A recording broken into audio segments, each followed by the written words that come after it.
Right, I'd like to welcome you to this meeting of Council on Wednesday, the 11th of December. We could all stand for the opening prayer, please. O Lord, grant us courage to strive for what is right and good, courtesy to listen to those of different opinion. Strengthen us through difficulties and pressures, and guide us in our deliberations so that we may act in the interests of all in our district, to the glory of your name, and we pray for peace in our world. Amen.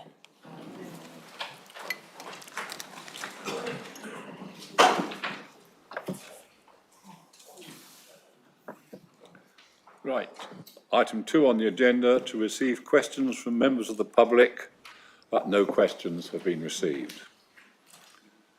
Item 3, to agree by general affirmation the minutes of the last meeting. Are we all in agreement? I agree. Thank you. 4, to receive declarations of interest from members in respect of any matter on the agenda. No. I see none.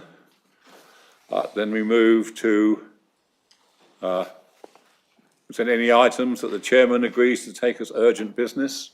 I've not got any urgent business. Item 6, chairman's announcements. First of all, it gives me great pleasure to introduce Edwina Adafahinti, the Council's Monitoring Officer and Assistant Director for Governance, as it's her first meeting of full Council. Good evening, members. Recent engagements. I've attended the AGM of Turning Tides. That is a charity that supports rough sleepers and the homeless, and they have premises in Worthing and Horsham. I also attended the first Sunday in Advent service at Arundel Cathedral. That's always quite a spectacle. I also attended the chairman of West Sussex County Council's carols in Chichester Cathedral. What was quite moving, I visited the Dame Vera Lynn's charity new facility at Chailey Heritage. This is a facility for young children 2 to 5 who have disabilities, and in there is a sensation room and also a room of ocean characters and jungle characters to allow them to sort of appreciate and play in those areas. Also, I would like to talk about my chairman's service. We were very welcomed at St Edward's Church in Burgess Hill last Sunday. It's certainly sort of a moving service with the lessons and carols enhanced by the St Edward's Church band, and also the contribution by the Burgess Hill Academy's choir, who had a very sensitive rendering and took part as well. So well done to them. And I should also like to thank Ellen and Lucinda, who did all the arrangements for that particular event. Okay, we now move to item 7, amendment to the Hackney Carriage and Private Hire Licensing Policy, proposed by Councillor Henwood. Oh, thank you, Chairman. I'd like to propose the recommendations. They are page 13, amendments to the Hackney Carriage and Private Hire License Policy. Thank you. Seconded by Councillor Motford. Thank you. I'd be happy to second that. I reserve my right to speak. Thank The you. end. I ask members of it need to take part in a debate or comments.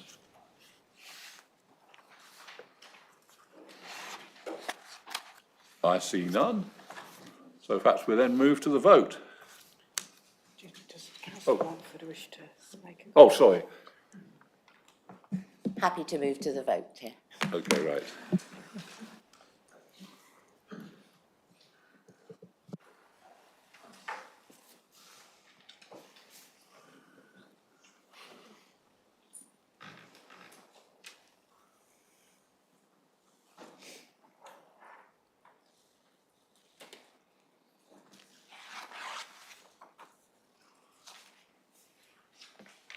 Has everybody voted?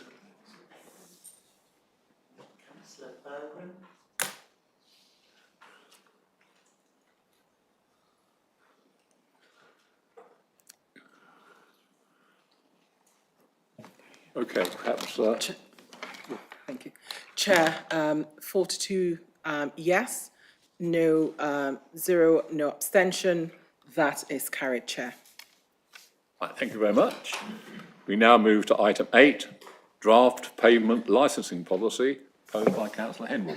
Thank you, Chairman. I'd like to propose the recommendations found on page 95 to the draft payment licensing policy. Thank you. And seconded. I'm happy to second that, Chair. I reserve my right to speak at the end, should I need to. Right, members, have any contribute to the debate or any comments? I see none. Suggest we move to the vote, Chair. Thank you.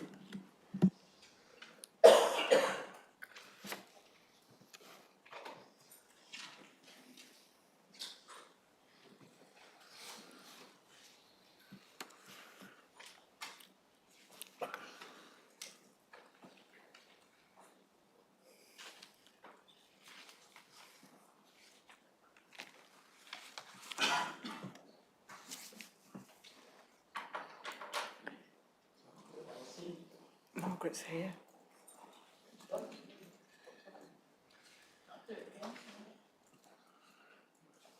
Okay, Yeah, that's there, Margaret. all right, we're all finished.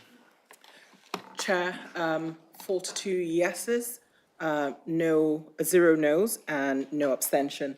That is carried, Chair. Right, thank you very much. We move now to agenda item 9, Treasury Management Strategy, Statement and Annual Investment Strategy. Proposed by councillor Lucroft. Thank you, Chair. I'd like to propose that the Council adopt the Treasury Management Strategy Statement and Annual Investment Strategy. Seconded by councillor Hicks. Chairman, seconded. I'm pleased to second the motion and support adopting the proposed Treasury Management Strategy and associated measures and indicators. Right. Do we have any contributions from the floor? No. I see none, so therefore we move to the vote.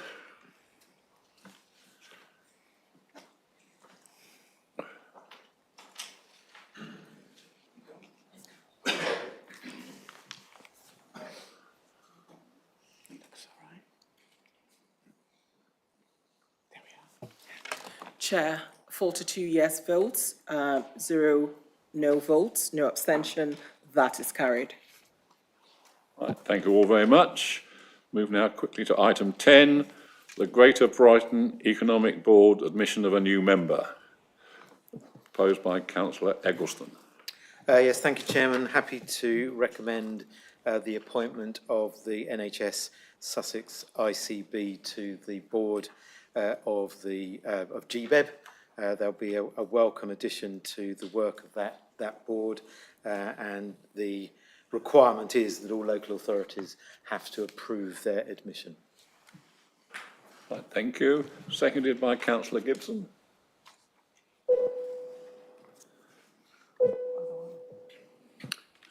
Thank you, Chairman. Happy to second that. I'll reserve the right to speak. Okay. I invite members for the debate. Any contributions? No. I see none, so therefore we'll move to the vote. Oh, sorry, councillor Gibson, you have a right to it. Nothing else to add, Chairman. No, nothing else to add. Right, we'll move to the vote.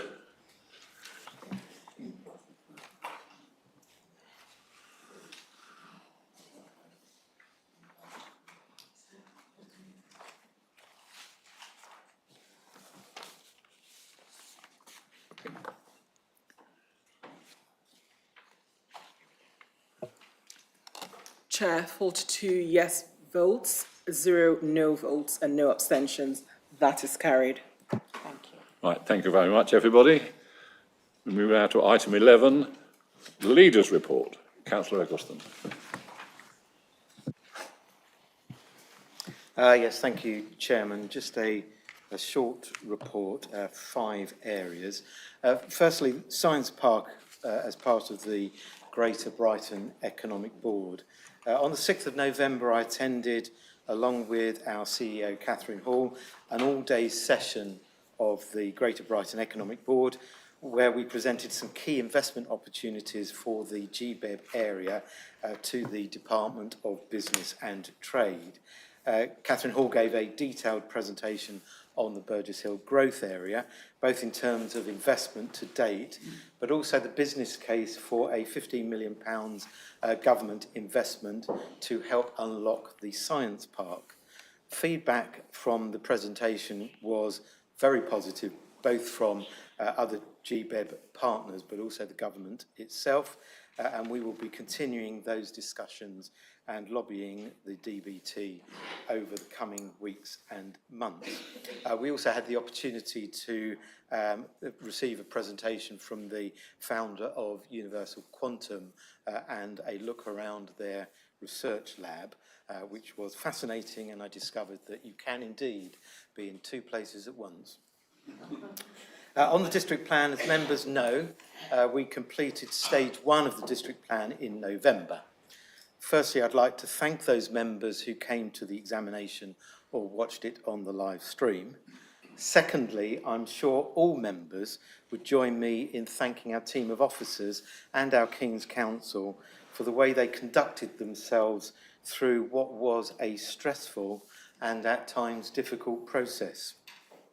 Stage 1, which as members know, deals mostly with whether the district plan is legally sound, left us with several actions and further evidence to provide to the inspectors, and our officers have, I understand, submitted all of the additional evidence to the inspector this week. If we pass stage 1, we anticipate moving forward to stage 2, which includes a detailed examination of sites at the back end of Q1 2025. On water neutrality, following the joint approach by other local authorities which we joined in, which we made to the Ministry of Housing, Communities and Local Government and DEFRA over water neutrality, which I mentioned in my September report, the leader of Horsham District Council has received a reply from DEFRA. The reply has effectively placed responsibility for resolving the issue on Southern Water under its Water Resources Management Plan, which is currently being consulted upon. A reply has yet to be received from the Ministry of Housing, Communities and Local Government. We've been invited to a meeting with DEFRA on the 14th of January next year, where we will have the opportunity to discuss this problem further and lobby the government for support. As members know, water neutrality doesn't materially affect this district, but clearly in terms of plan making, it's important that we resolve this position for other authorities. On place and connectivity, phase 2 of the place and connectivity programme in the Burgess Hill growth area includes several projects. Burgess Hill Town Council has been project managing the rollout of RTPI and new bus shelters across the town, and this work is nearly complete.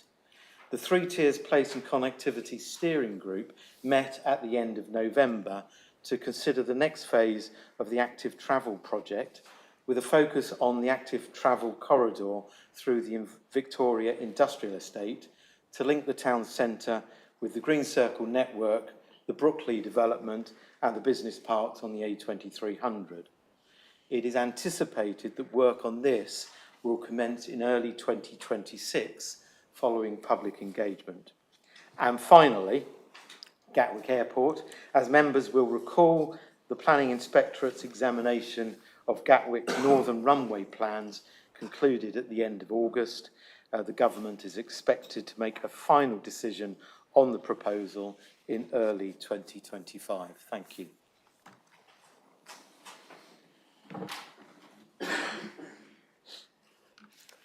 have we any questions to the leader?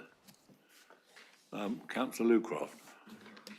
Thank you, Chairman. I'd like to ask the leader whether he has any further comments or observations he'd like to offer in terms of views about the announcement by the Secretary of State for Housing, Communities and Local Government as potential reforms to the current planning process.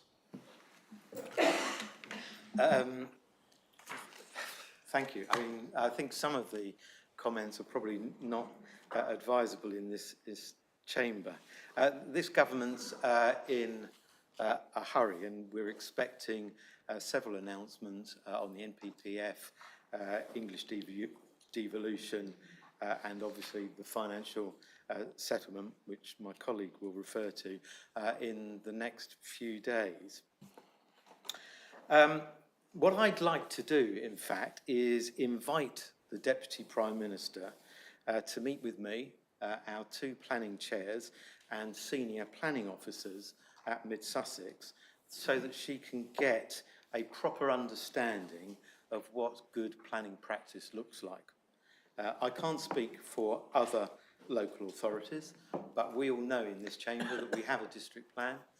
We have another district plan which is going through inspection at the moment. We have a design guide, and we have a suite of policies which have been honed over many years by very capable officers and with proper scrutiny by this council. The Deputy Prime Minister made great play of the tardiness of planning departments in agreeing planning proposals. So just to give you the Mid Sussex context, major applications in October decided within 13 weeks. This authority met 100% of that target. Minor applications decided within 8 weeks. This local authority met 100% of that target. Processing of other applications, other planning applications, this local authority met 98% of that target. So I think it's very important that the government recognises that there are leaders in plan making in this country, and Mid Sussex District Council is one of those leaders, and those authorities do well should be rewarded for doing well, not penalised for doing well. Thank you, Councillor Eggleston. Councillor Marsh. Thank you, Chairman. Well, can I offer my thanks to the officers and the planning policy team for the fantastic work they did in the first couple of weeks of the district plan. And you must have done something well with the water neutrality, because I've actually got a planning application in the National Park tomorrow overturning the water neutrality problem in Horsham. So you've done something well there. And I do support your invite of the Deputy Prime Minister, because in my old ward, and now Councillor Prescott's, she visited with the Chancellor Exchequer to the Woodgate development and said this is what it should be all about. This is proper planning for the people, by the people, basically. Do we have a question, please, Councillor Marsh? Sorry? Do we have a question, please? No, that's just congratulating him. Oh, right, yes. There are going to be some questions in a second, believe me. First of all, does the leader agree with me to pass on his congratulations to Tully's Farm, who operate in my ward, and Councillor Edwards' ward over there as well? They came within the top 6 in the country, and in the Sussex Business Awards, they came first in the business growth and had the best business across the whole of East and West Sussex. That's tremendous. We should be proud of that in our... But I'll leave you to answer that one before I answer the next two, if that's okay, Chairman? Yes. Thank you. Councillor Eggleston. Thank you, Councillor Marsh. Yes, I'm very happy to join with you and Councillor Edwards in offering our congratulations for the excellent work that Tully's Farm does as an enterprise in this district. It's a business that has been around since 1937, now in its 4th generation, and a very good example of how a farm has diversified to offer a wide range of enterprising activity within its 375-acre estate, and long may that continue. Thank you. Yes, thank you. I'll pass on the thanks as well. Now a couple of serious questions, unfortunately. The second one may not happen, depends on how you answer the first one. Chairman, within the Cabinet, there is a member who voted against the district plan being sent out on Reg 18 in the previous administration. He also voted against the Constitution because he didn't get what he wanted. And in my eyes, in my group's eyes, it was heinous that he stood, well, actually sat over there and actually spoke against our district plan. How do you feel about that, Leader? Thank you, Councillor Marsh.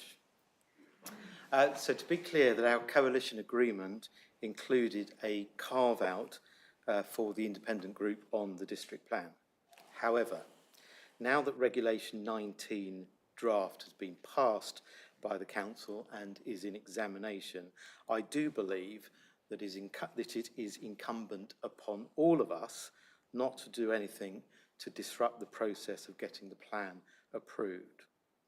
The examination, as I am learning, is hard enough as it is without imposing further risks from this chamber. Whilst I understand the difficult position my colleague has been in over the district plan, I was disappointed by his intervention, and Councillor Gibson and I did have an exchange of views on that matter. As it happens, I do not see that the representations had any impact on the progress of the plan through examination, and I consider the matter to be closed. Thank you, Chairman. Final question, then? There's no need for question 2. Thank you. Right, thank you, Councillor Marsh. Councillor Kennedy. Thank you, Chair. Just to thank the leader for his report on the Place and Community and Connectivity Project, and welcoming the work that's being done on the RTPI and the proposed Phase 2 shared pathway through the Victoria Industrial Estate. But could the leader provide us with any further information about that? Thank you, Councillor Kennedy. And some of the work of Place and Connectivity will impact on the ward that you represent, and also Councillor Chapman as it goes through the Victoria Industrial Estate. It's a wide-ranging project, Place and Connectivity, which has been in the making over many years. And in addition to the Victoria Industrial Estate, members will recall that there is an ambition within it to complete a cycleway, a greenway, between Burgess Hill and Haywards Heath, and a crossing on Leylands Road, together with other works within Burgess Hill itself in Church Road and Church Walk. We are continuing to press West Sussex County Council within their LC WIP, their walking strategy, to see whether the Burgess Hill and Haywards Heath Greenway can be progressed. And on the crossing on Leylands Road, that is a live project, but it is also something that Homes England is looking at as delivering as part of its mobility corridor, and what we want to avoid is duplicating effort. This is this type of work where you have a town which is going to grow by around 5,000 houses, where you have a road infrastructure that is not going to accommodate that growth, but you have to look at alternative means of getting people from A to B, and active travel corridors is one way of doing it and creating that modal shift. Thank you, Councillor Eggleston. Councillor Eggleton, please. Thank you very much, Chair. I was wondering whether the leader might be able to expand on the key strategic points for the location of the Science and Technology Park on the A2300. Thank you, Councillor Eggleton. So the science park, so the land is available and has been allocated in the current district plan, and it is very strategically situated near the A23 and also in the upgraded A2300, which was funded by government money from the last government. It's on the doorstep of Brookley, so there's a lot of housing going to go there. So if you're looking for convenient employment, you will have houses available to you. And under the Burgess Hill growth area, the investment was secured to invest in fast fibre. So there's a lot of infrastructure going into that area to make the science park effective. And Burgess Hill is fortunate in having already a number of science and tech related businesses. Plus, finally, and you know, it is in some respects the jewel in the crown, the previous administration secured the inward investment of Universal Quantum, which is providing cutting-edge research into quantum computing. So the mix of things that we can offer within Mid Sussex for a science park, and the case is very compelling. Right, thank you. Councillor Brown. Thank you, Chairman. And I'm just following on from the question that Councillor Kennedy asked regarding active travel. Very pleased to hear that active travel in relation to Victoria industrial estate is being considered, and also active travel towards Brookley, and especially to the response to active travel between Burgess Hill and Haywards Heath, which the council will recall we unanimously asked that to be progressed. So my question is, I hear we have a steering group, and would the leader please advise me who are the participants in the steering group? Thank you. Thank you, Councillor Brown. I don't know if you want me to name people, but it's a three-tier steering group. So it's representatives from the district council, so myself, Councillor Anne-Marie Cook and Councillor Gibson. And then there are representatives from the county council and then also Burgess Hill Town Council. The steering group's not a decision-making body, it's an advisory body. The project plan was signed off, I can't precisely remember the date, but I think it was around about 2016 or 17 where the overall project was signed off. And what we do within the steering group is look at the fine details of it and give advice on where subtle changes might be required on the basis of our local knowledge. Thank you. Right. I see no more questions, so I thank Councillor Eggleston for his replies. Move to the Deputy Leader, Councillor Hobbs. Thank you. Work continues apace and broadly on schedule on our biggest live infrastructure project, which is the Centre for Outdoor Sports. And it now has a new name. It's the ARC Centre for Sports, and will be opening in spring 2025, along with the sports pitches, which we have been able to bring forward in the plan ahead of schedule. Of course, an arc is a shape, so it will fit comfortably with triangle as its neighbour. It's part of what was known as the Northern Arc, and of course, thirdly, all of the sports that will be played there, the balls travel in an arc. So it ticks a number of boxes. I visited the Arc with some West Sussex County councillors 3 weeks ago, and it was good to see further progress at that point, and I'm pleased to be able to say that we'll arrange for all of our members in the new year an opportunity for you to visit. We're now 9 weeks into the trial extension of the 123 waste recycling project, and 5,000 homes are now benefiting from weekly food waste collection. It's been great to see that the engagement rates on those new properties are north of 85% across those new trial areas, and the additional learnings are helping inform our comms and engagement plan for the full rollout next year in the latter part of next year. It's quite a step to go, clearly, from 5,000 homes to more than 70,000, but the officer team are working with our contractor, Serco, on the final delivery detail, including the works required on our chosen Northern Vehicle Depot.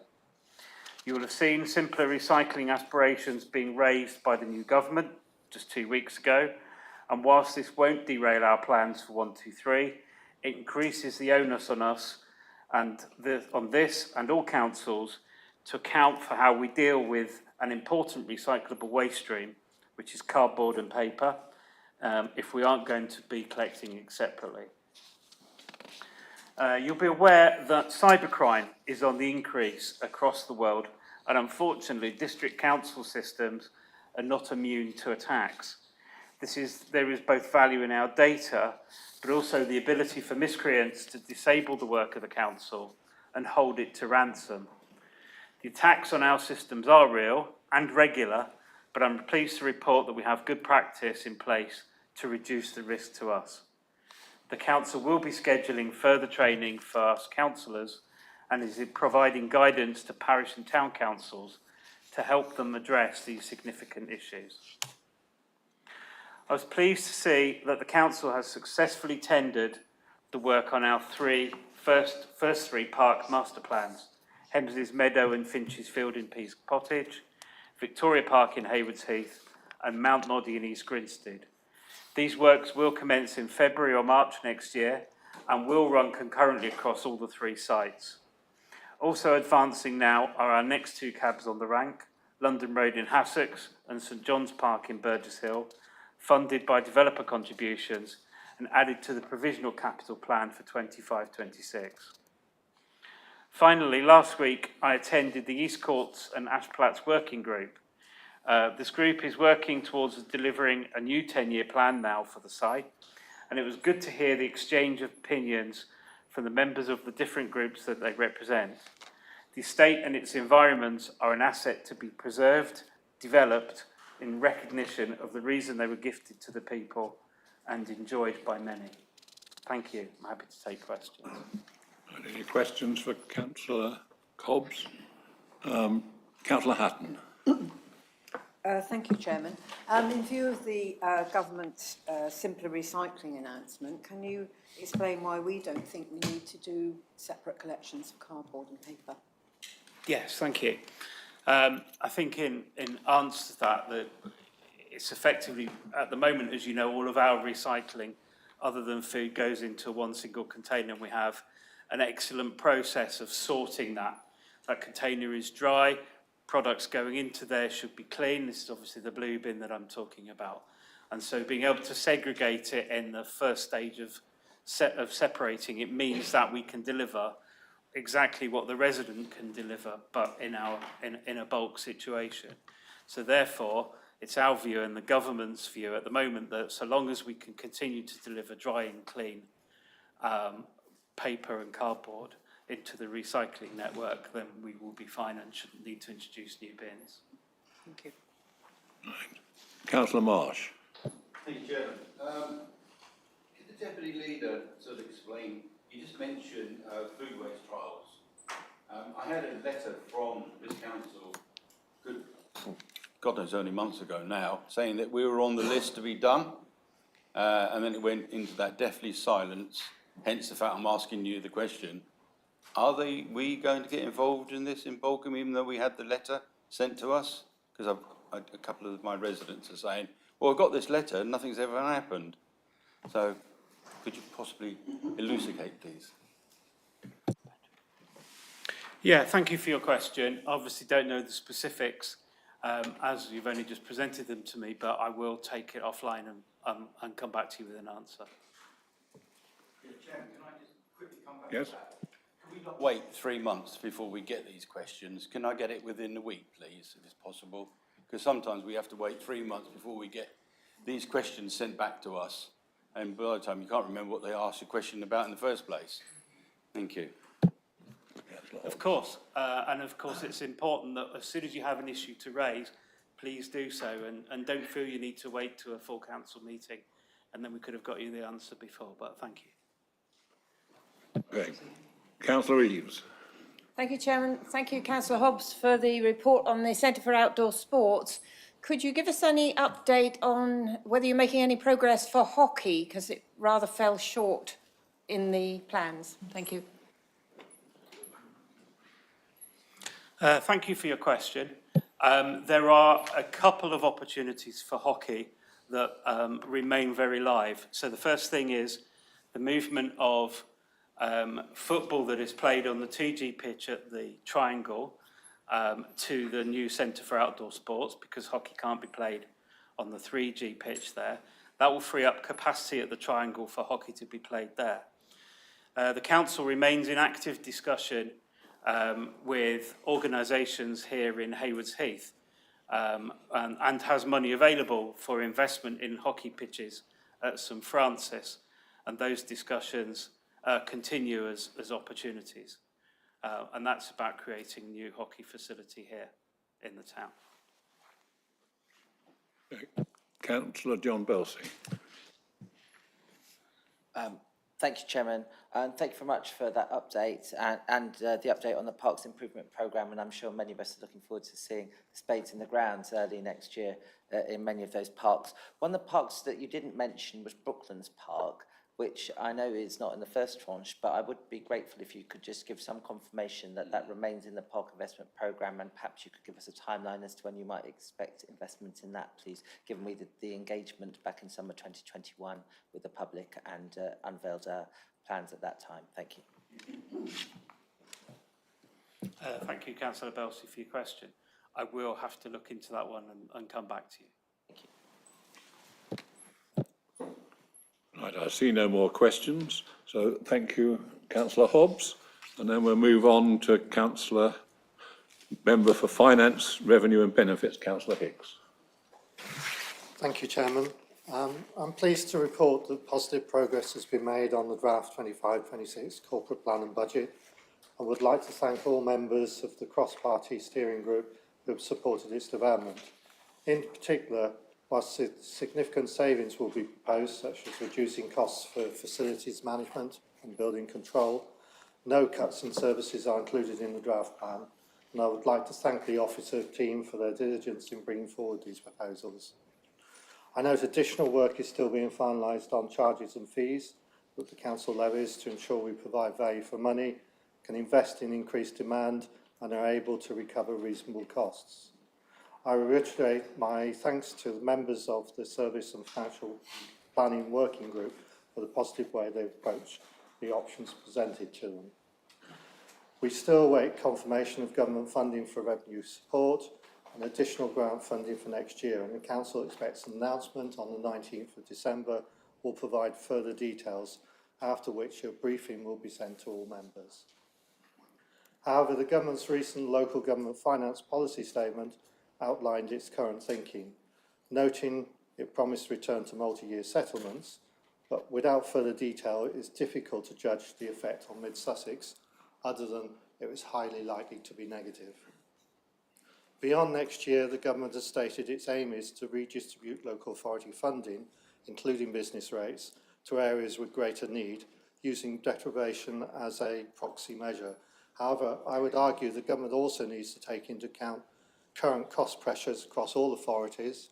Inflation over the last 3 years has been more than double the rate of council tax increases, and additional service requirements such as simpler recycling, as well as the need to invest in local infrastructure when our district is being asked to take on so much new housing.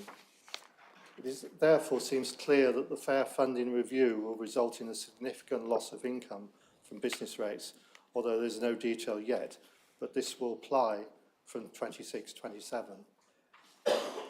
It should also be highlighted that the Council's underlying deficit, as currently identified in the draft corporate plan, remains in excess of 1.1 million in the years following 25-26, even before modelling the effects of the fair funding review. Therefore, it is critically important that the Council has sufficient free reserves to be able to smooth the transition to these changes and to support revenue expenditure when required. However, the Council has been able to continue to expand its capital programme on the basis of identifying specific funding to support an increase to 34 million, as my colleague has been discussing. As agreed also at the Audit Committee last month, it is particularly an achievement to see this level of investment made without recourse to any borrowing. I can also highlight that Revenue and Benefits are currently working with the County Council's Household Support Fund to introduce a scheme to support vulnerable residents, particularly around energy costs. I would also highlight to members that where council taxpayers are struggling with their payments, residents can be referred to Welfare Together, a company that provides support to those in debt to help them become more financially stable. As members will know, local authority councils are now subject to statutory backstop arrangements that have been agreed to deal with the sector-wide backlog in auditing financial accounts. I note the 22-23 accounts were signed off by the Audit Committee last month, and the finance team are now working closely with our auditors on the 23-24 accounts to ensure we meet the next February's backstop deadline. I would be pleased to answer any questions. Do you have any questions for Councillor Hicks? I see none. Yeah, thank you, Councillor Hicks, for your report.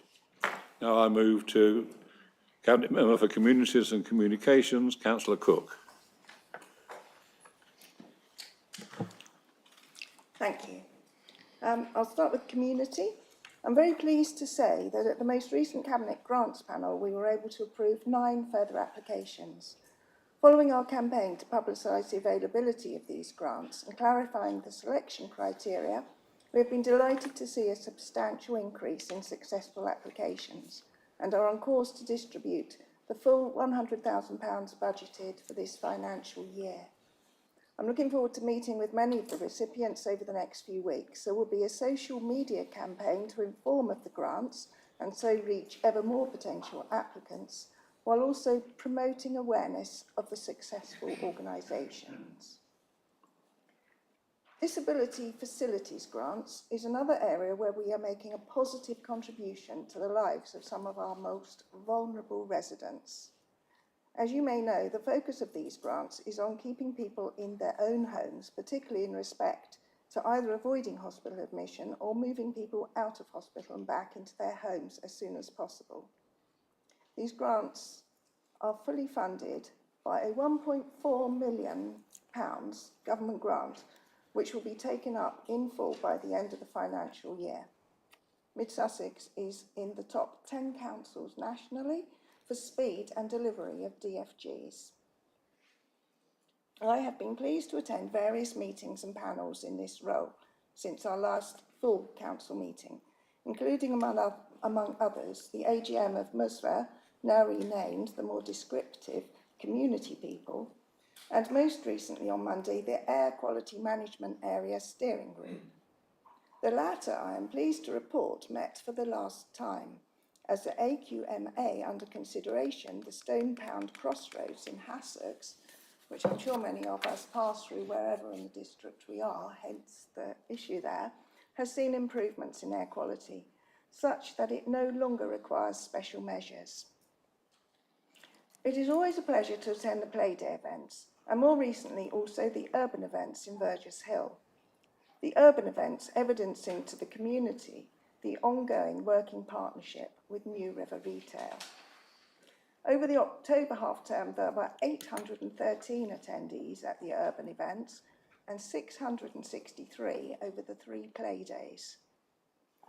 The community's team must be congratulated on how they put together these popular free events, and also thanks to them for arranging and the partners for providing space, entertainment, food and other supplies free or for reduced rates.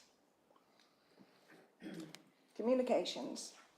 The Cabinet was pleased to receive a briefing on the improvement in engagement across our social media channels. Officers have worked hard to increase the quality of our content and its visibility. Our social media channels have increased in reach and engagement, such that we compare very well against similar organisations. We also now have good insight into areas where we need to grow our audience, which is particularly in the category of younger people.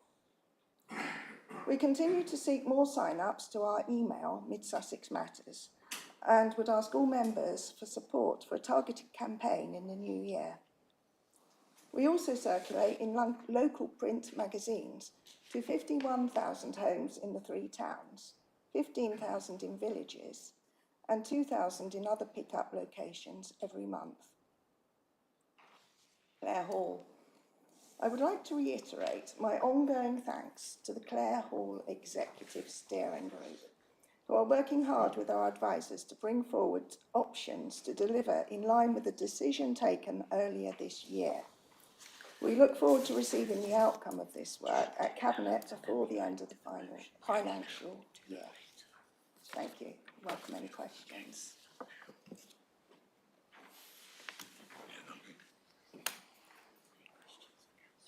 Any questions for Councillor Cook? Councillor Marsh? Oh, Councillor Cherry, yes. The colours are funny on my screen. It's gone red. Yes, Councillor Cherry. Thank you, Chairman.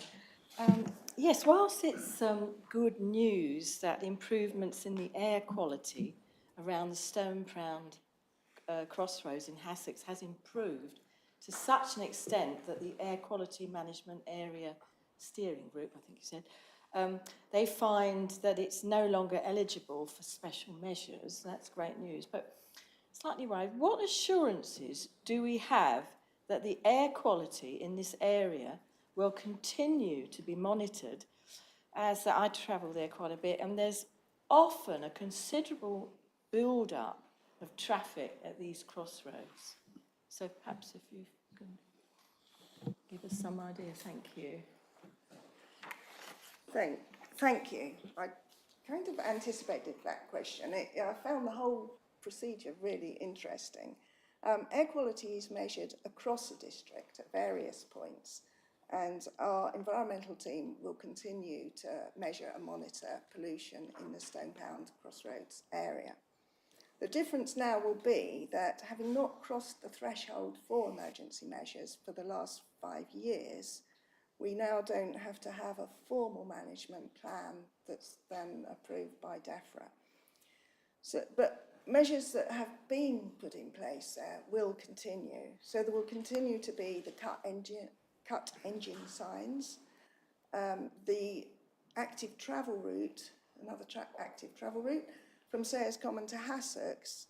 The parts that are not yet completed in that area will continue to be prioritised and promoted. Also, the work on improvements to buses and bus services, increasing EV sockets and measures to reduce traffic that are being undertaken across the district will continue to help pollution everywhere, including Stonepound. Thank you. Okay. Now, Councillor Marsh. I wouldn't want to go in front of the lady when she went before me, so thank you, Chairman.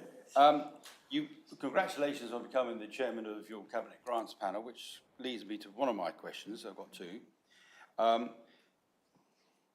I didn't attend it because I got my timings all wrong, which I do apologise, but I did attend Cabinet though, but I did look at it again.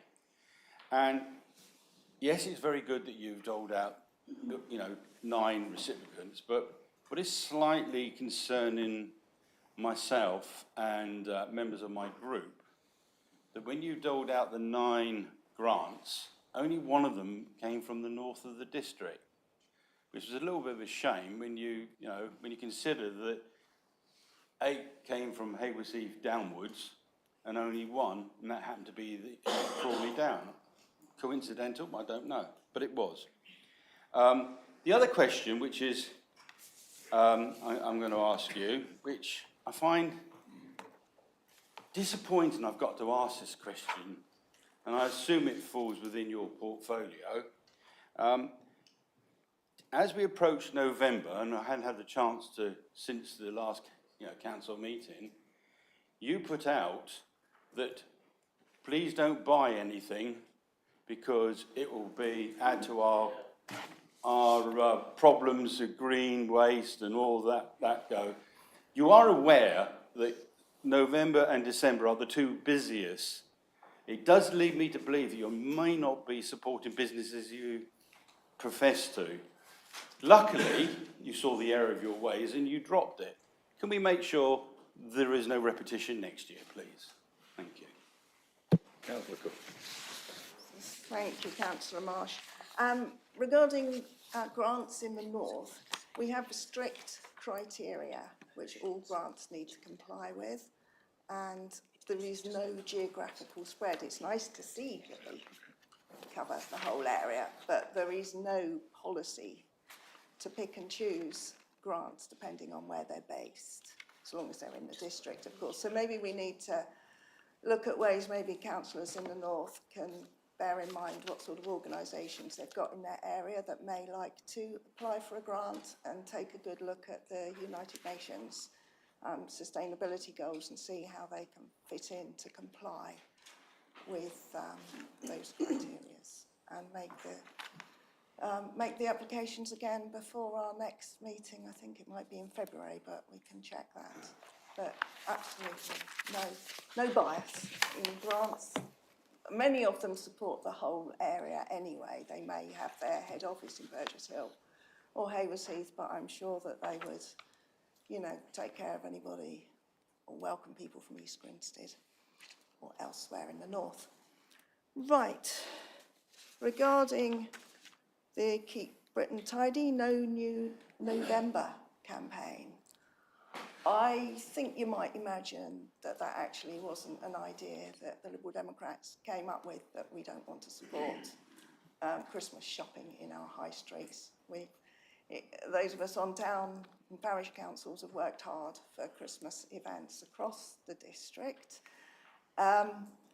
We discussed the matter in Cabinet, and we're satisfied that it was a one-off post and that it was promptly withdrawn.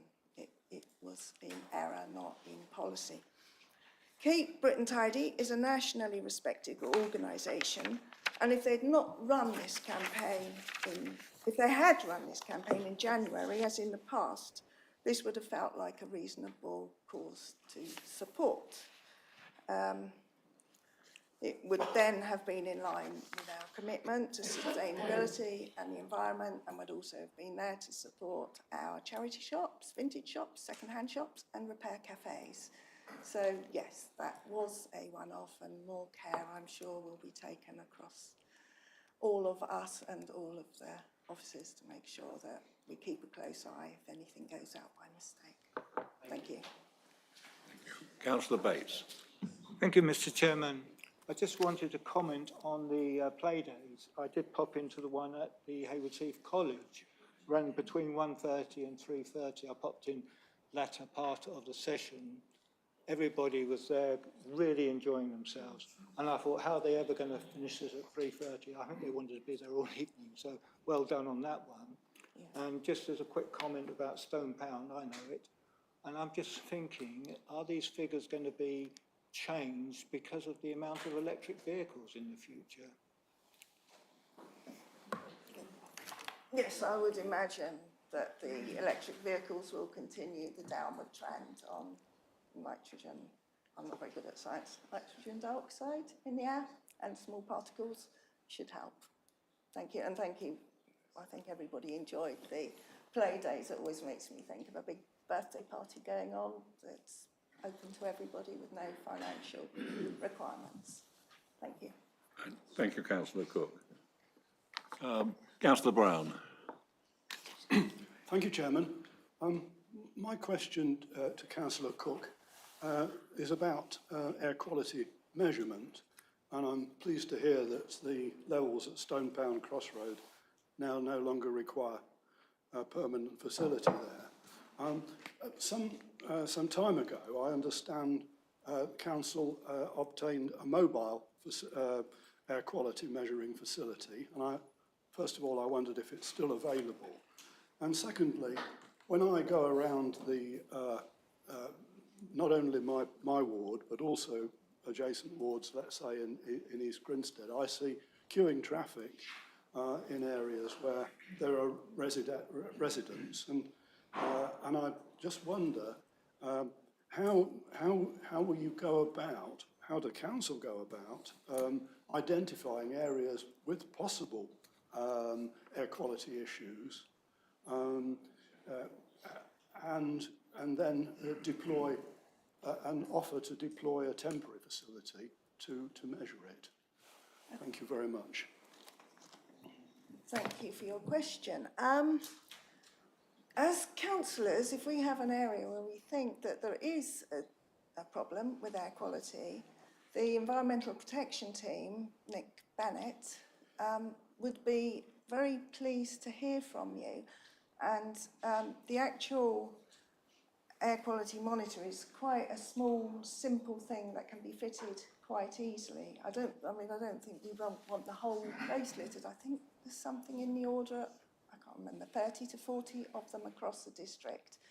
So I have actually asked for one in Lindfield at the junction of Lewis Road and High Street, because it's very narrow with lots of houses close to the road and lots of, vehicles with their engines running, waiting to turn. So if anybody's got any other ideas, do go to Environmental Protection and they should be able to discuss whether they think it's an appropriate place, and if not, why not otherwise put one in.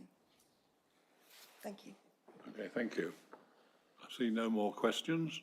So then we move on to Cabinet Member for Sustainable Economy and Housing, Councillor Gibson. Thank you, Chairman. Well, the weather hasn't been very kind for the High Street Christmas events that the Council supports, such as the big reveal alongside the Christmas lights. But it's been even more challenging for any rough sleepers. The Council triggered its severe weather emergency procedure between the 19th and the 22nd of November, and officers were able to assist 4 individuals. We usually assist between 5 and 10 individuals each month, and we had no rough sleepers at the end of November. Our housing officers face a constant pressure of 70 households or individuals who approach us each month seeking advice and assistance on homelessness. Our recent investments in temporary accommodation mean that our use of expensive bed and breakfast temporary accommodation is much less than for other councils. And we have a 100% record of finding longer term accommodation within 6 weeks for the families that we have to place in bed and breakfast initially. We had just 1 household in bed and breakfast in November, with 80 households in temporary accommodation, including our own units. And we expect they'll have no children who will have their Christmas in bed and breakfast temporary accommodation. I suspect that the new government's enthusiasm for housing is prompting more appeals, particularly on grounds of non-determination. Historically, planning inspectors usually support our decisions, both delegated and committee, and thanks for the good work of our officers and obviously their expertise. But we have recently seen some reversals, including a 41-bed retired living development in Kemah Road, Sussex. A decision's awaited for a recently completed 7-day appeal on a site in Bolney. And officers are preparing for an appeal on a major site in Lindfield. Councillors should be aware that in addition to the pressure on officers' time, the larger appeals incur significant legal costs that the Council is usually unable to recover. Planning is, of course, a statutory duty of this Council, and the charges that we're allowed to level on applications are set by government and do not recover the costs involved, even before we get into appeals. The work of the Sustainable Economy Strategy Working Group is continuing under the excellent chairmanship of Councillor Hitchcock. I sat in on the 2nd meeting. I look forward to the discussion about the proposed actions and their measures in the 3rd meeting next week. The Haywards Heath Library staff were kind enough to show me the upgrades to the building that were part of the County Council's £7.9 million building decarbonisation programme. Our own heat decarbonisation plan includes potential for additional solar PV, carport solar panels, increased insulation and replacing gas boilers with heat pumps. Our recent bid to the Low Carbon Skills Fund to take this work forward was unsuccessful, but we expect to have the opportunity to bid into a future public sector decarbonisation scheme to support delivery. Finally, I was pleased to see the increased number of schools participating in the launch of this year's STEM Challenge. The launch included a presentation by Professor Stephen Wilkes of Sussex University on the James Webb Space Telescope, and that held the attention of all the school children present. The professor's working on the images produced by the telescope, and it's pleasing to see that actually there's a set of images that were leader items on the news today, looking back 13 billion years to the start of the universe. What Professor didn't mention was that the telescope took 26 years to build and cost $10 billion. And an interesting fact is, the only part built in Britain was the detectors, the retina, at the centre of the telescope. And of course, it wouldn't work without that. The actual challenge for the students is to adapt a quadcopter drone to carry a small package between 2 points, and that clearly has a range of practical and commercial applications, including delivery of Christmas parcels. Thank you. Right, thank you, Councillor Gibson. Any questions to Councillor Gibson? Councillor de Bell. Thank you very much indeed. It was good to hear what you were saying about rough sleepers, but hasn't it always been the case that this council has had particularly good effect with rough sleepers? I remember 2-3 years ago there was one guy that we were trying to get in, and he wouldn't come in because unfortunately sometimes they get more money when they just look as though they need help, and so they stay outside instead. Isn't that the case? The council is correct that I think historically, when we've done the counts, we've never had a rough sleeper at the end of a month. And I think a lot of work goes into the psychology of why people want to stay outside. And I'm certainly aware of a local issue down in Crawley Down where the individual concerned, which I think was an ex-service individual, much preferred to be outside rather than in the housing which had been allocated to him. So there are challenges to this, but we obviously work with a wide range of partners. And in particular, the other thing we do is that we try and catch people before they fall into homelessness. So we go to things like the food bank in East Grinstead and other events in order to make sure that we're there and we can talk to people about the problems that are arising. I think the other thing to mention is that I noted that and I think this has been announced by the government, is that they're going to extend the period that asylum seekers are allowed to stay within their hotels. They're going to double that. I'll look across behind me, but I may be ahead of the officers on this occasion. Thank you. Thank you. Right, I don't see any further questions. So thank you, Councillor Gibbonson, for your replies. Okay, we now move to item 13 on the agenda, motions on notice.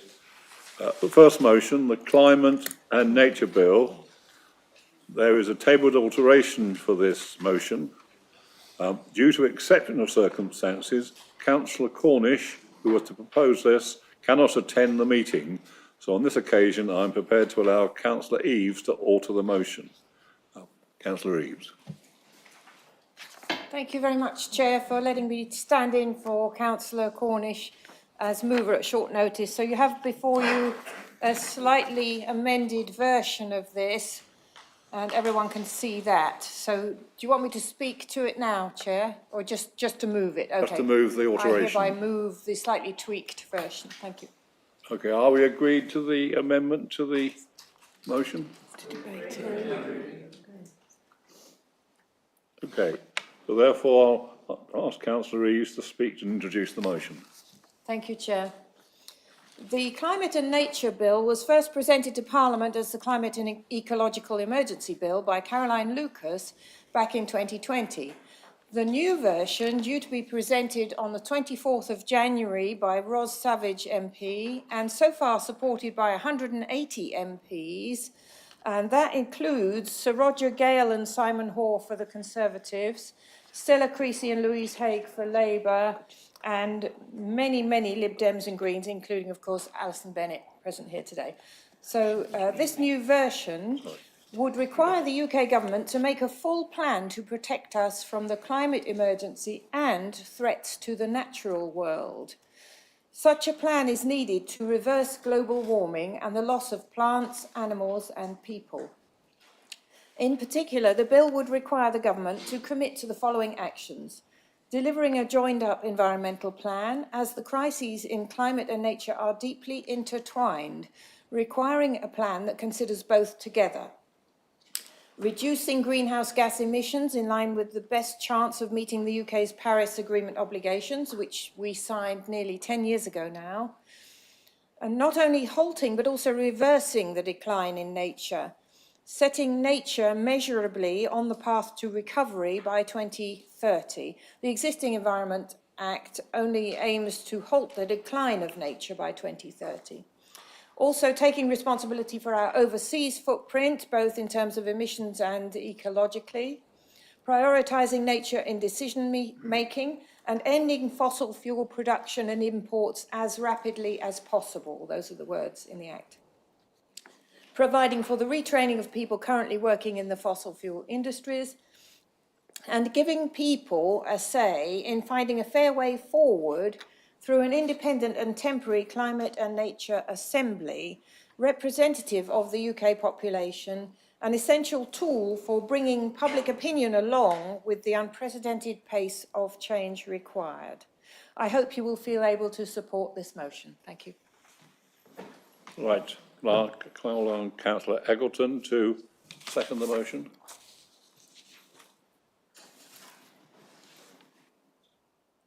Thank you, Chair. I'd like to second the motion and reserve my right to speak. Yeah. Before I invite members to debate, I had a quite slip when I asked you to verbally agree. It was the altered motion, not an amendment. So we verbally agreed to accept the altered motion to be debated. So have any contributions from the members? Councillor Bennett. Oh, sorry, Councillor March. Sorry. The numbers thicken. Yeah. New glasses? Right, thank you, Chairman. I was really pleased that we came to some sort of accommodation to make this amendment to the motion, which is one which I think my group could support. So when you asked Councillor Eaves to introduce this instead of Councillor Cornish, who can't be here, you can imagine my disappointment when we just read out the reasons for it to be struck out. Yeah? So by mentioning a previous MP who's no longer an MP, and then mentioning two MPs who taken out, I know it's just semantics, but the reason why we speak to each other as leaders is that so we can come to some accommodation to find a way that we could get the whole council to go through. So imagine my disappointment, as I just said, to have it just read out. Now, I can't say I can support this now. I probably will, but it's not the point. The point of the matter is that should not have been read out. So what's the point of going to the leader and me as the leader of my group to get a way forward for somebody to just read it out and cart and horses through it? I can't say I'm very impressed with that, Chairman.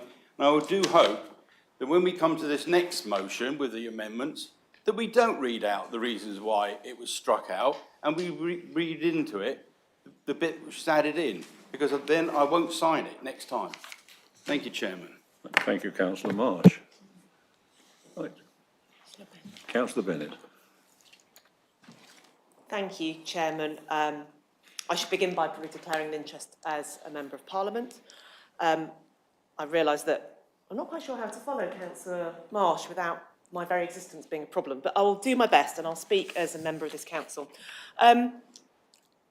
Way back at the beginning of this year, which seems like a very, very long time ago, a number of us from all political parties took part in carbon literate accreditation, because as I'm sure members are aware, the council does have a bronze certification.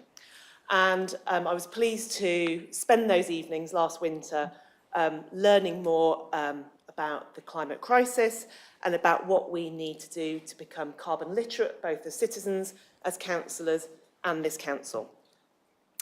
As part of the kind of completion of that process, we had to make commitments about what we would do as individuals. And so supporting the Climate and Nature Bill for me is part of that commitment that I made as a councillor to do everything we can in our power to reduce our impact on the environment and reduce our carbon emissions. So I very much welcome this motion this evening. I'm very happy to support it. I will look forward to receiving the letter should this motion pass, given that I am named still in point 2. And I would like to reassure members that the 24th of January, when the second reading is hopefully taking place, or there'll be a vote on it, is already marked out in my diary, and I intend to attend that. Thank you. Okay, Councillor Seidler. Thank you very much, Chairman. Like Councillor Bennett, I also attended the carbon literacy programme and found it similarly very, very helpful and insightful. I've already expressed some slight disappointment that some of the commitments that were made by councillors haven't yet been collated and brought through into the council's thinking, since I think there's further contributions that councillors have to make that I hope we can accelerate. But I've taken that point separately with the officers. The point I would like to make on the bill itself relates to the Sustainable Economic Strategy point 4, which is something on which I sit on the working group, which is currently actively under review at present. In fact, we are 2 working groups in. We have our 2 further working groups, I think the final one on the 25th of January now, in fact, ahead of a plan which is to review this at the Scrutiny Committee in March and bring to Council a revised version in March. The reason I raise that is because I'm slightly confused exactly what the action will be arising out of point 4. Whether it's to incorporate the bill, which I've read the bill, I mean, it basically forces the Secretary of State to come up with a strategy within 12 months. And it'll be very, very difficult for this Sustainable Economic Strategy review to accommodate that effectively. Alternatively, of course, it will be a later review once the bill is passed, which will only really be properly informed once the strategy is in place, and then we'll be obliged to follow it. So I think, whilst I fully support the intent, I just think point 4 is not necessarily very clear as to how we will action it effectively. Thank you. Thank you. Councillor John Bilsey. Thank you, Chairman. And thanks for the contributions to date. I agree with Councillor Seidler, really. I will be supporting the bill. I know lots of bills come through Parliament, etc. And a lot of us agree with a lot of those bills. I get concerned just between the difference between potential like virtue signalling and actually putting forward a motion which has got real actions for the council to undertake. And I'm not really sure how worthwhile some of these actions are, as Councillor Seidler's just referred to. So obviously if something does become an act, then of course we will make sure as a council we fulfil our legal obligations in respect of that. So again, I'm not really sure what this achieves apart from writing our MPs to support our bills. I appreciate this is a subject that people feel very strongly about, but as a council I know how much time this takes up for officer time and for everyone in consideration, that we don't need to always reenact Parliament in our own council. And I hope that when we look at these motions in the future, we'll always try and make sure that we apply the motions to Mid Sussex where possible and make them relevant to our communities, notwithstanding the importance of the issue. Thank you. Thank you. Right, I see no more persons wanting to speak, so therefore invite Councillor Eggleton to speak, as he reserves his right to speak. Thank you very much, Chair. There's just a few points that I'd like to come back on. All I can say is that I do apologise to Councillor Marsh. There were circumstances that prevented Councillor Cornish from being here to adhere to the discussions that we had in private. I am not entirely aware as to why Councillor Cornish was unable to make this meeting. However, Councillor Eaves did agree to step into the breach, as it were, but had not received the same briefing that Councillor Cornish had received. And for that, I can only apologise.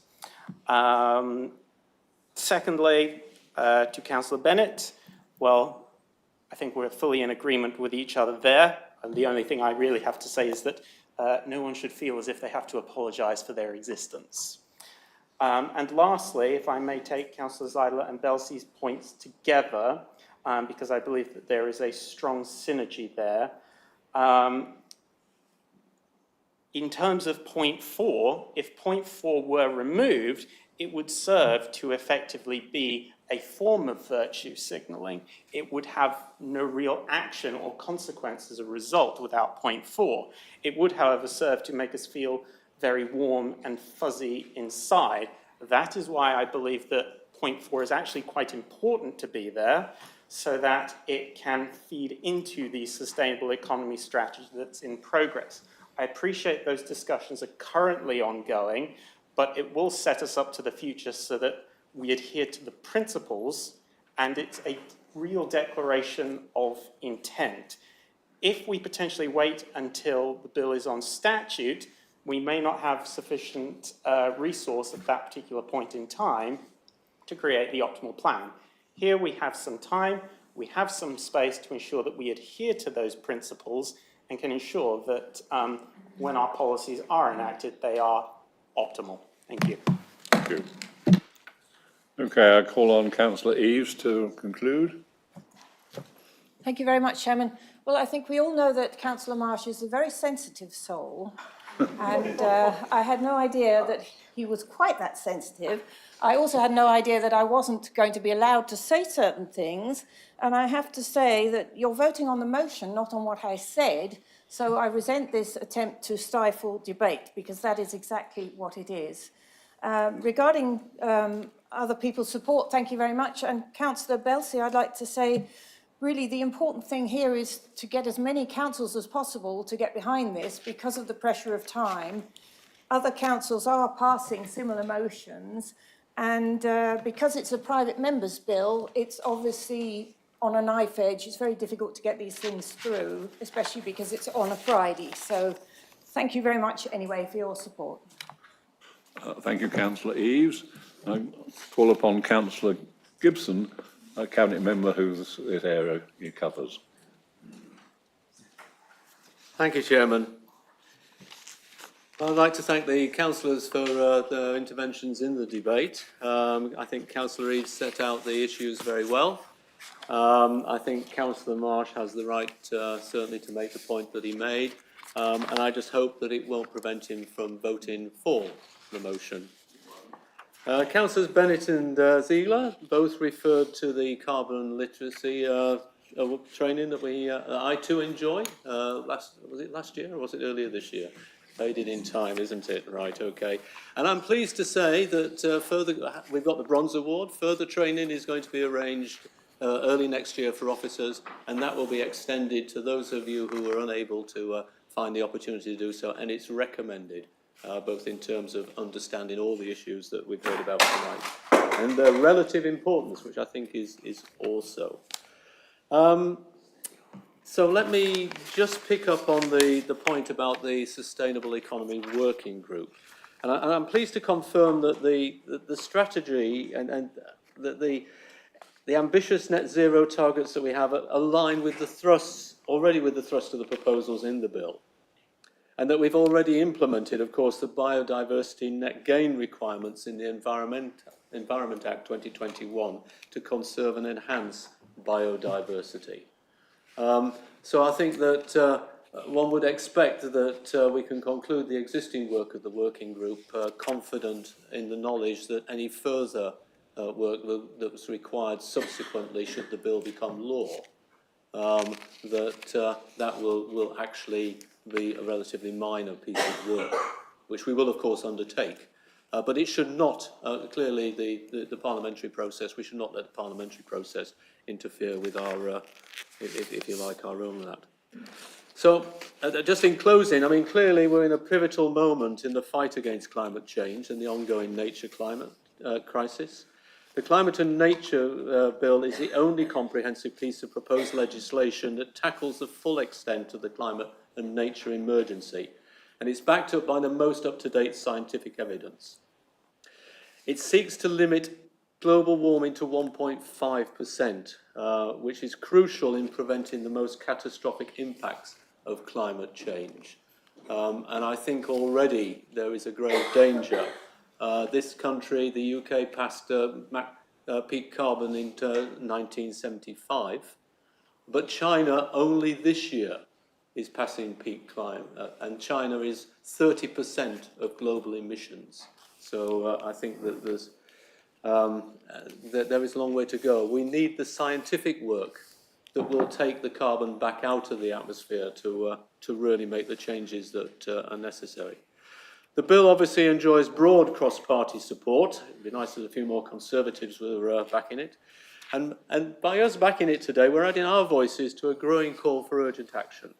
So by supporting it, we're sending a clear message that we're committed to safeguarding the future of the planet and the communities and the economies.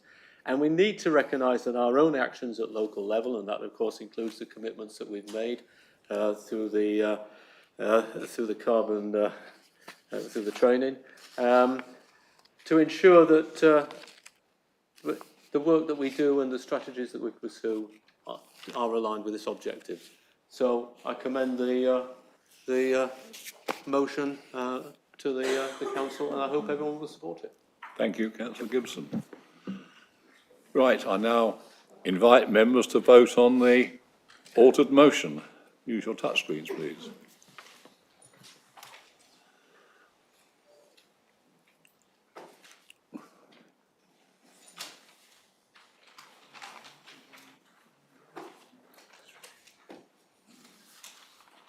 Okay, thank you.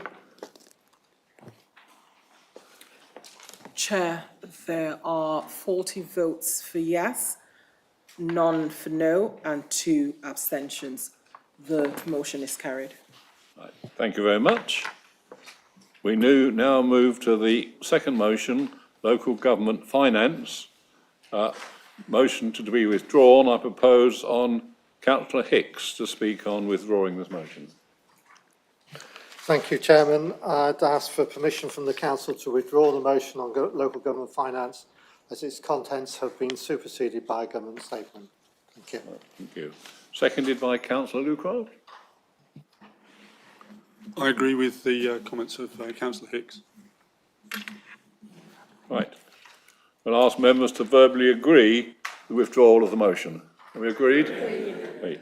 Okay, that motion is withdrawn. We now move on to the motion 3 on family farms. There is a tabled alteration to this motion, and I invite proposer Councillor Wood to signify they wish to alter the motion. It will be tabled for members to see the changes. So that's on the document which you should have before you. Okay, Councillor Wood, could you introduce? Sorry, we agreed on that? Yes. It's just check with the Councillor. Yes, Councillor Wood, yes. Thank you, Chair. The recent budget changed tax relief for farmers with regards to inheritance tax is another body blow to an important industry, particularly within our own area. In the last 10 years or so, farming subsidies have been cut by 20%. Being a farmer is a tough, demanding job, and the vast majority, including in our area, do not see a substantial financial reward for what they do. For many, farming is a vocation. Their family has been involved in it for many generations. and their care for the land and their care for their farms is exceptional. Over the last year, 8,100 farms shut for business. That's more than 1 in 25 of the farms in the country. This family farm tax will affect roughly 70,000 farms nationally, and not the 500 or so that the government is currently talking about. Already, farming is struggling, with 30% of farms losing money and 25% making £25,000 or less. This cannot continue. The government should immediately think about its policy and initiate talks with the NFU and seek to reverse what has been going on. The tax damages the ability of farmers to pass on their farms to the next generation.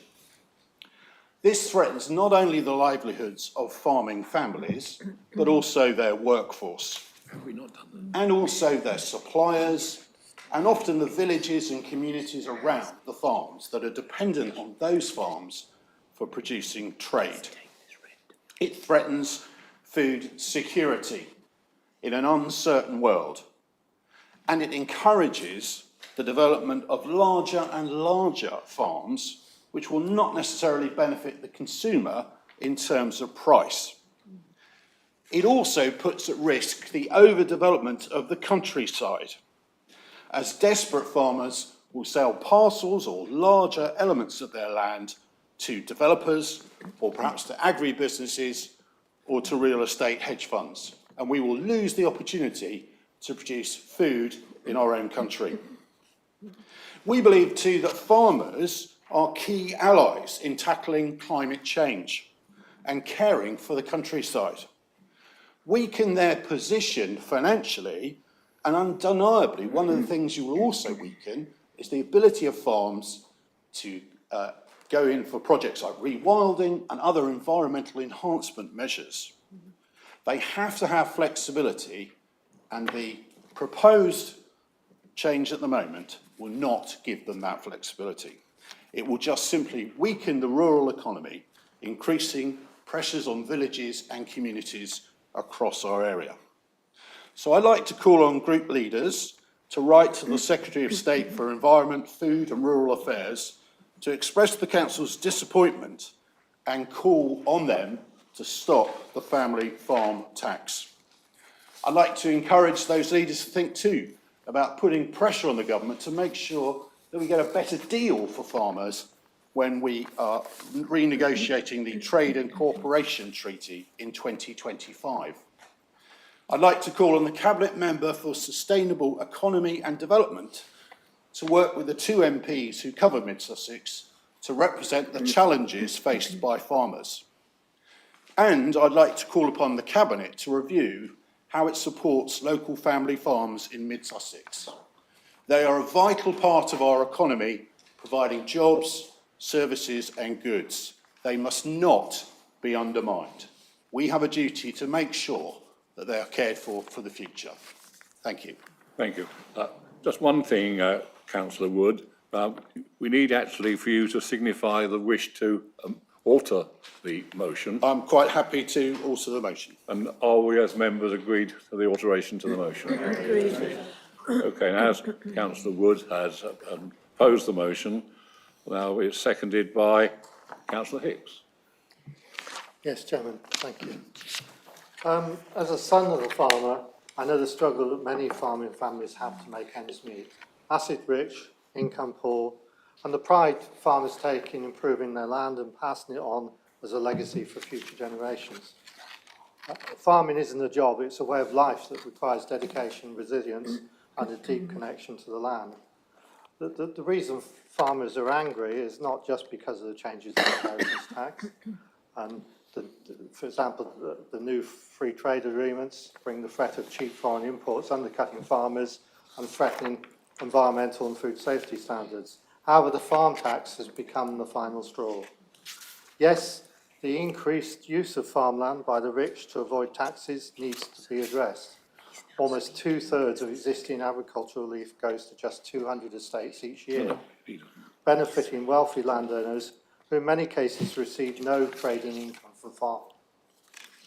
So there is a case for reform of agricultural relief, but its stated aim was to prevent the breakup of family farms due to the lack of liquid assets to pay inheritance tax, and that remains just as pertinent today.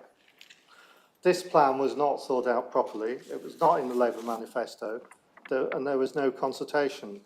Whilst reform is needed, it should be based on evidence and developed in a way that protects working farmers. Farmers are vitally important to Mid Sussex as part of our rural scene, as a source of food security, and because of their contribution to our landscape. Therefore, I would urge support for the motion. I'll ask members to contribute to the debate. Councillor Marsh. Thank you, Chairman. I didn't realise I was so sensitive and stifle debate. But there again, you know, I've only been doing this for over 22 years. I come from a farming stock. My cousin inherited our family farm, and I went a different way. And this might come as a bit of a shock to Councillor Bennett, but I'd like to thank her for the support that she gave in the House of Commons against this insane council tax on farmers. That's basically what it is, this farming tax. And so thank you very much for the support that you gave. I will be gladly happy to sign the motion as a group leader. And I doubt if the government will take any notice, but if enough of us sort of don't stand up for what we believe in, what's the point of doing it? So, thank you, Chairman. Okay, Councillor Brown. Thank you, Chairman. Greens are having difficulty supporting this motion, despite being very much in favour of supporting smaller family farms. We appreciate farmers are under immense pressure in terms of both mental health and cash flow, facing soaring energy costs, climate risks, the loss of subsidies since Brexit, and being constantly pressurised by powerful supermarkets to reduce prices. Firstly, it's not actually called the Family Farm Bill. As I think everybody knows, it's the Agricultural Property Reform Bill. Secondly, there's no reference in this motion to the situation in our district. And in the previous debate, we've been thinking about the relevance of the matter to this council. And so there's no clue as to how many farms might be affected or what the average farm size is. Again, especially in this council area. But there is indeed a problem with avoidance of inheritance tax by the very rich people and corporate entities, and that needs to be tackled without hurting ordinary farmers. It's arguable that the 1 million threshold should be higher, but a consultation will ensure, and the measure won't be enforced until 2026, and we hope for better things. Any reform must focus on addressing tax avoidance by speculative investors and corporations, while safeguarding the vital contributions of small farms to our environment, rural communities, and food security. Thank you. Okay. Councillor Kenny. Thank you, Chairman. As the only Labour councillor on the a member on the council, I'm going to speak in favour of the government's position. I know I'm going to speak against this motion. Many of the arguments have already been rehearsed, and I absolutely share the dire state of the business model for farmers in the UK. That is an issue which absolutely has to address, and it has many deep roots, including Brexit and all that has determined the current shape of their business models. But this is not about their ongoing business. This is about inheritance tax, and this is not a family farm tax. It's an adjustment to already existing allowances that are made for farmers, which are still far in excess of those experienced by anyone else who has inherited wealth to pass on. You all know about the lower rate of 20%. You all know about the longer period for repayments. You know about the high level of acceptance that mean that overwhelmingly, very, very few of the farms will actually have to pay this tax with reasonable tax planning. And I am not just asserting that out of the blue.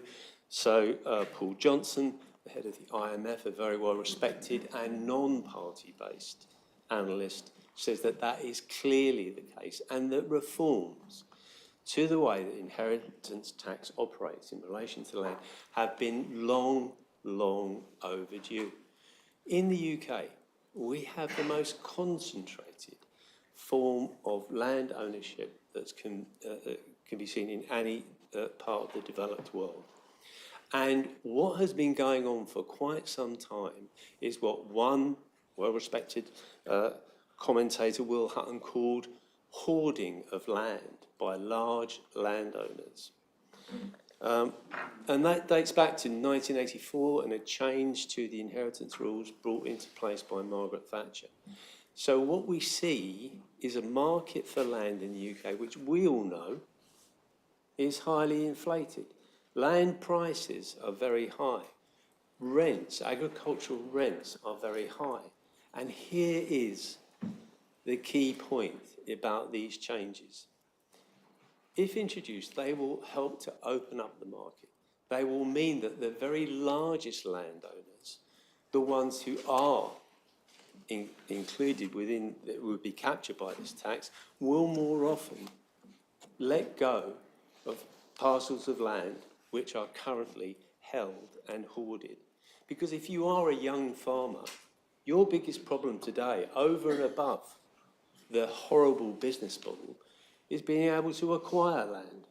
And even some of the most famous proponents who have spoken against the bill are in that very position. That their struggle was to move from just renting land from a rich landowner where they farmed, the kind of people who love farming, want to farm, but have not been able to buy land to farm on. So in fact, the effect of this bill is the direct opposite of that asserted by Councillor Wood. It will help to attack the growing, consistently growing over decades, concentration of land ownership in a few hands. It will, in the long run, be a fairer and more open basis for land exchanges. So that's the issue. We need to tackle the terrible business conditions for farming. Let's do that. But let's not allow people who are using land to avoid tax continue to benefit from it. This is only a fair measure that brings land ownership into a reasonable position. I'll leave it at that. Thank you. Thank you, Councillor Kenny. Councillor Kennedy. Sorry, Councillor de Bell. Thank you very much indeed, Mr. Chairman. I find it hard to sit and listen to the previous two speakers. If you wanted to know the impact that this is going to have on landowners, don't forget that they need to keep the land in order to grow the things for us. And being a farming stock myself, I know how difficult that is. If you wanted to see the effect that this will have on farmers, then you should have been in London a few days ago when the streets were packed out with farmers going up there. And I do believe that although the huge dexterity of this current government is quite obvious to everybody at the moment, that even their leader has finally taken some sense from this particular bill and trying to mitigate the disastrous measure that this will be on the farmers of our country that have suffered over many years trying to keep everything together and to pass it on to the people that they need to pass it on, to make sure that that food is provided for us. So I'm very much in favour of this motion, and thank you for it. Thank you. Councillor Kennedy. Thank you, Chair. I'm conscious this is the last item on the agenda and there are 40 people who probably want to get out of the room, so I'll try and be very brief. I want to support the motion. While we're claiming our heritage, I worked on my grandfather's small farm and my uncle's small farm in the dim and distant teenage years of my life. I represent a residential ward, but I think, as we've heard, our district has many small farms. And as electors, they look to us, and I think we need to support them. I want to be quite clear, though, and echo some of what Councillor Kenny said. I do support the general thrust of the proposal to catch those wealthy individuals who do buy farmland to try and reduce their tax liability. But this legislation will catch many small farms too. If you're throwing a net out, you don't necessarily want to catch everything. They need to look at it again. But since 1992, inheritance tax has given agricultural property relief at 100%, which allowed deceased family farmers to pass down their farms to the next generation free of inheritance tax. Now, this budget proposal will limit that to the first £1 million of the value of the estate. Sounds a lot of money, but as, again, Councillor Kenny has said, land prices have increased. Agricultural land in some parts of the country is now going at £25,000 an acre. You don't need many acres in a small farm to reach that £1 million threshold before you start looking at the rest of the estate, the farm estate. Tractors can be worth hundreds of thousands of pounds, combine harvesters up to £500,000. So it's very easy to reach the threshold and to get a tax liability on an estate. It's significant, I think, and we need to ask the government to think again on this, which is why I support the motion. They say that it's only going to affect 500 farms a year, even if that's right, which I don't think it is. After 5 years of this government, do we really want to lose 2,500 farms, small family farms? The price of land means that small farms, as Councillor Hicks has said, are farms that are asset rich but profit poor. Very small percentage of profits when related to the asset values. So small farmers won't be able to pay their inheritance tax bills without having to sell land, which ultimately will reduce their potential profits even further and make the farms unviable. Now that will affect farmers' capacity to do things in the margin. Again, these have been mentioned, the sort of eco-friendly green projects that we expect them to do and measures to improve biodiversity and water quality. It will bring to, I think, an unnecessary destruction of the structure of farming as we know it in this country. Our food security is also at risk. We need to remember that we produce less than 60% of the food that we eat, while neighbouring countries close by produce 100%. Farmers have suffered without the EU subsidies that have been lost since the false promises that brought Brexit. The failure to replace and support that was given effectively in the past 5 or 6 years has had a huge impact on small farms, much more so than the larger farming companies and landowners. It's always the small farmer that suffers, and this needs to be addressed. And by writing a motion, as the motion suggests, to the government on this, I think we can wholeheartedly support the motion, and I certainly do. Thank you. Thank you. Councillor Cavallo. Really, I just want to address Councillor Brown's point about this motion not addressing the nature of the farms that we have in the Mid Sussex area. I would just like to remind the Chamber that a significant portion of Mid Sussex actually lies in the High Weald National Landscape area, and that is characterised by small farmstead that lie within the weald that stretches from here, Crawley, right over to Rother and Rye.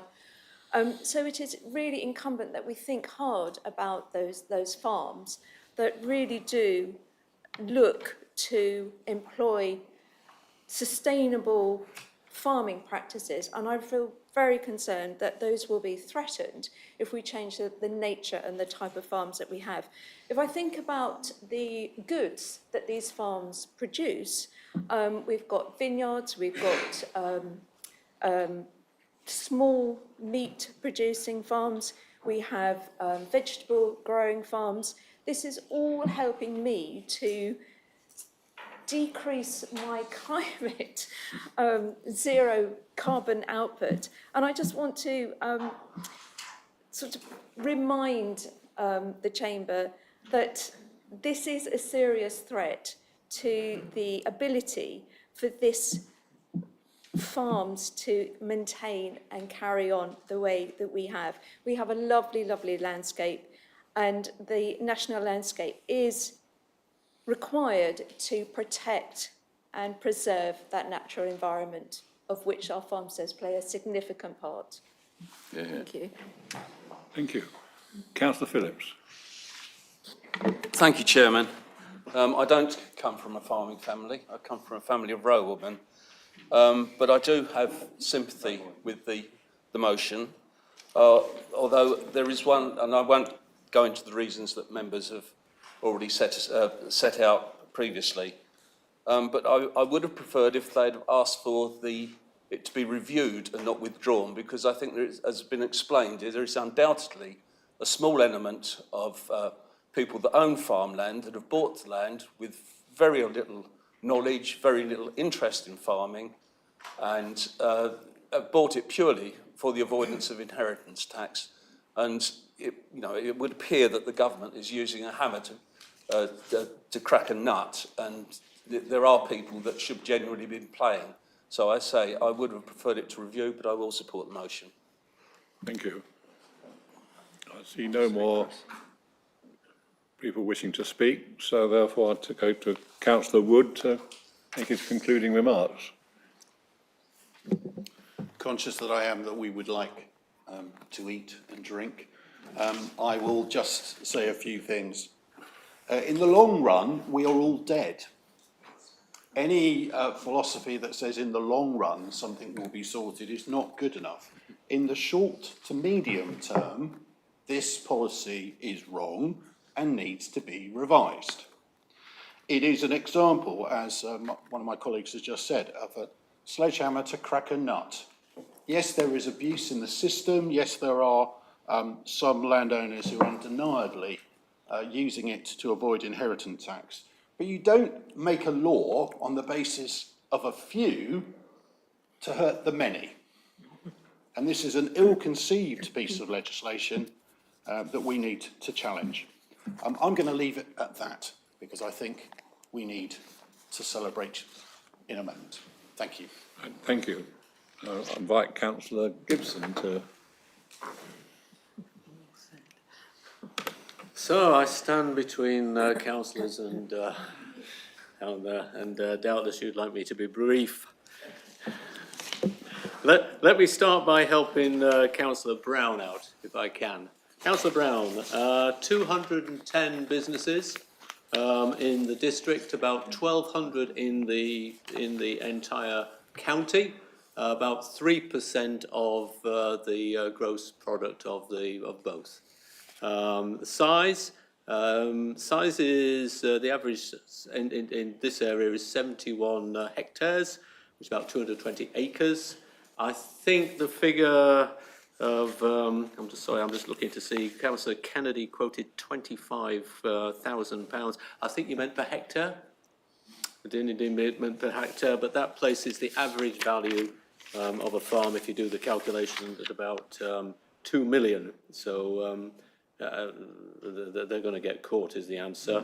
Just to give you an idea of the sort of stats, I could not fathom the 1 million and the 3 million. I just didn't understand what they were cracking on about, that there was a 1 million allowance and there was a 3 million allowance. But 1 in 5 is caught by the 3 million allowance, and about 2/3 by the 1 million allowance that are going to get doing. Congratulations to councillors. You managed to have some sort of debate there. I read the Hansard record, of the debate, and it seemed to be full of political points and interventions. I think the only things that came out was that I think there was criticism that the Conservatives hadn't spent the £300 million rural services grant, which is now going to be done away with and split for other purposes. Of course, Labour mentioned, and there's been no mention of it at the moment, Councillor Kennedy, the £22 billion black hole. I think Councillor Wood set out the key points very well. I'm not, right, I mean, I talked to a lot of farmers. Actually, a young farmer who would obviously like to inherit his farm, his father's farm in Crawley Down, encouraged me to go and join the demonstrations in London, but I was a bit busy. Down there. What other points can I pick out of this? I mean, undoubtedly, Brexit has been it's been a disaster for farmers, right? I think before that, I mean, clearly the Common Agricultural Policy was in vast need. We were paying farmers loads of money to basically let fields go fallow. Then we ran through this scheme, and local farmers have made this point to me, where they were encouraged to promote biodiversity by planting the hedgerows, by planting certain crops. And then, of course, the next round required them to plough all that up and do something different. Farms are essential. The last point I'll pick one point out of this, because it was a point that was made by my colleague, Councillor Hicks, and very well at the end. Sorry, I've lost that note. But very well at the end by Councillor Carvelio, which was that farms for us define our landscape. And that is undoubtedly the key point in this district. We are immensely lucky to have the wonderful countryside that we have. At our peril do we imperil, and for that reason alone, everyone should vote for this motion, and I'm happy to pick up all the actions that sit with it. Work with both MPs. We have we have Alison Bennett with us this evening, and I'm very happy to work with my own MP, Mims Davis. Thank you. Thank you, Councillor Gibson. Right, now we move to the vote on the altered motion. So if you're in favour, or against, or abstain.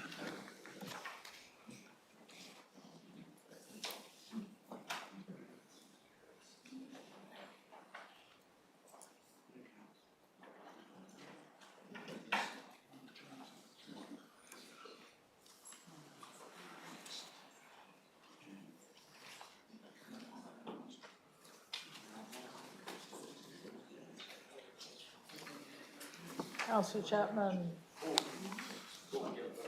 Councillor Chapman, just let him know.